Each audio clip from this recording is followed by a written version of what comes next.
Awesome.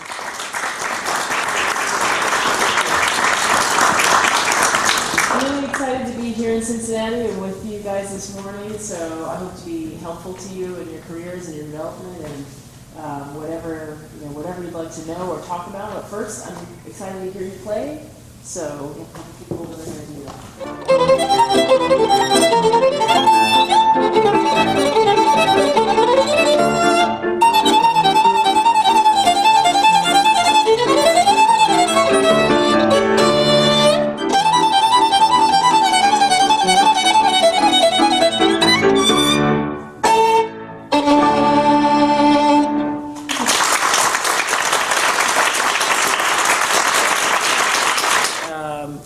And you have a beautiful sound too. I think you could go a lot further with your sound and I was looking at your body and trying to figure out if I don't see tension per se in your right shoulder, but your right shoulder is still a little elevated and it's making your sound more up, and I think it could be really concentrated and really dark.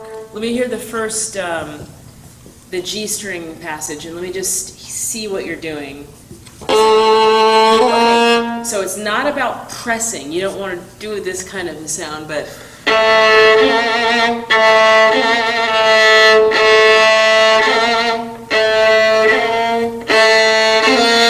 you hear that?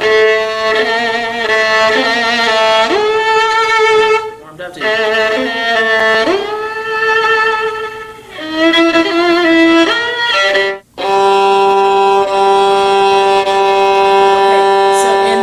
string, do you see how you travel the bow faster? Oh. Okay,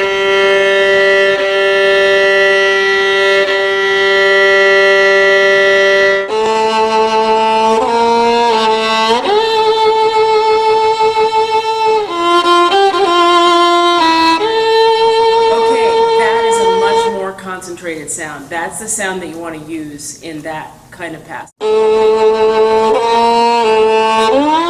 Okay, so that's okay. That's okay. The only thing about slides, okay, first of all, the timing. So that's a figuration. It's not literal. It's something that is it's a stylistic figuration. The thing about those kind of slides is they're slow, but where do they start? Do they start from the beginning or do they start closer to the note? Closer to the note. So. One thing I wanted to mention about your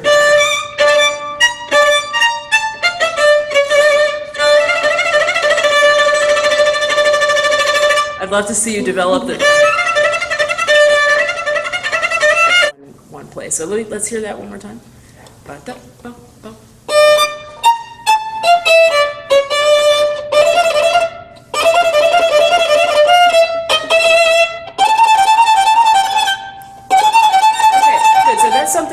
That's something to work on.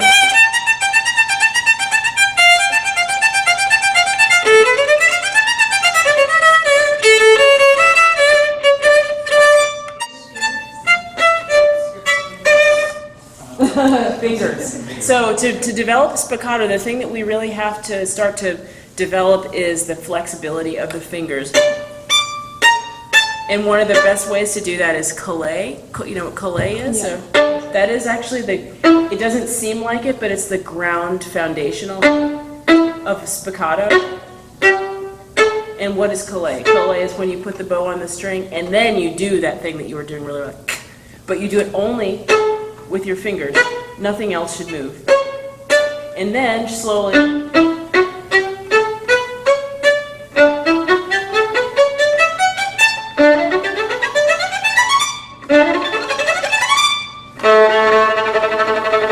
So the fingers really have to be the ones that control the spiccato at slow tempo and then at fast tempo also. It really.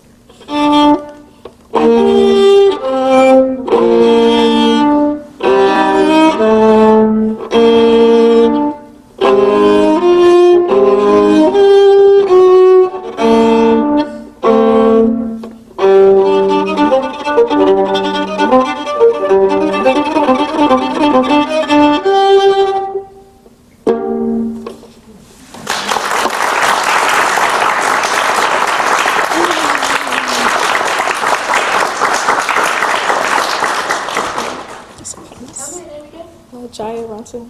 What is it? Jaya. Jiden? Jaya. Jaya. Beautiful. I love that you have a really good feel for particularly the fast part of this. Yeah. And some nice fancy bow work that you're doing. Yeah, parallel to the bridge, yeah.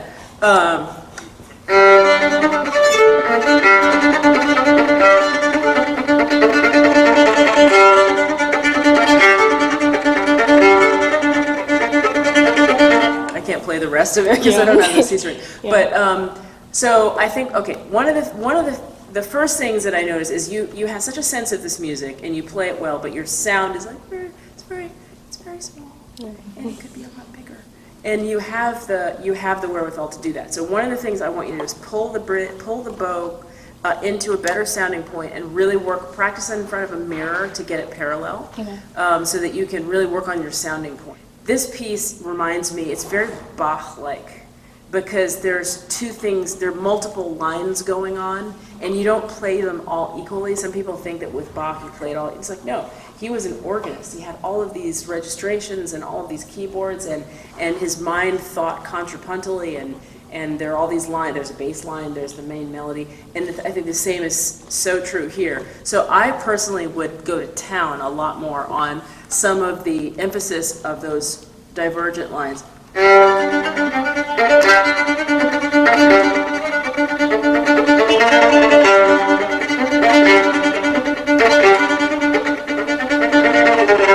I think this is actually a really wonderful piece for the viola. It works so well, and I think you play it really well, and you can play it great.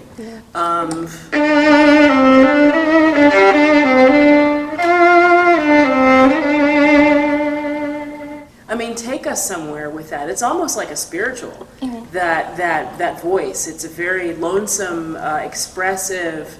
So don't just let that go. Take us somewhere. Yeah, don't give up on those chords. They're awkward, some of them, but they really have meaning, and it's like Bach in so many ways. Each one of those harmonies, each one of the parts of the harmony is a spice in the soup that just can't be left out. Yeah, tell us that. Tell us that story. You are the opera singer, you're the flamenco dancer. You know, like those. My husband and I lived in Spain for a year, and I loved listening to flamenco. And have you ever listened to a lot of flamenco?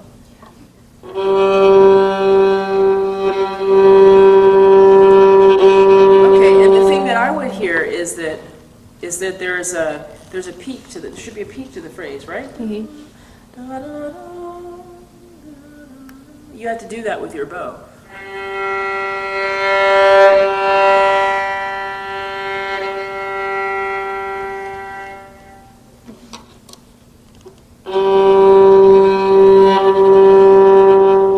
The thing about this thing is it only goes left to right, up to down.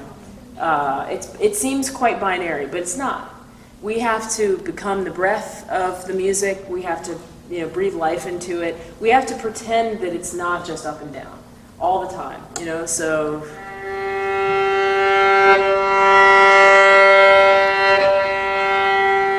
It's a sleight of hand, it's auditory illusion, whatever you want to call it, but we have to make the music do more than up and down, left and right, and do that. I want you to move the bow freer. So.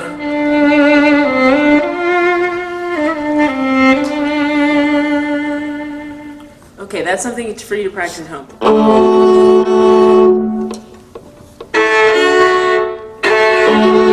So that's like this is like a little bit like recitative. Do you know what recitative is? It's a little bit like that. So you're giving the statement and then you're also punctuating it.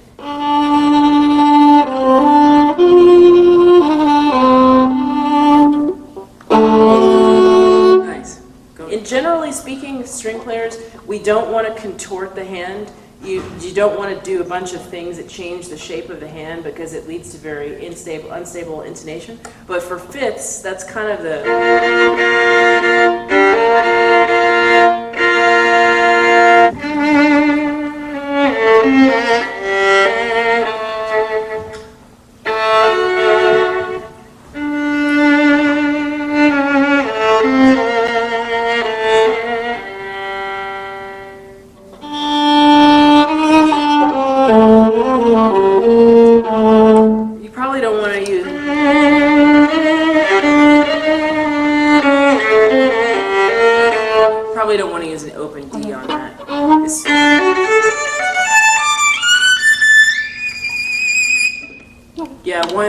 3 3, not 1 1 1 3, 1 1 3.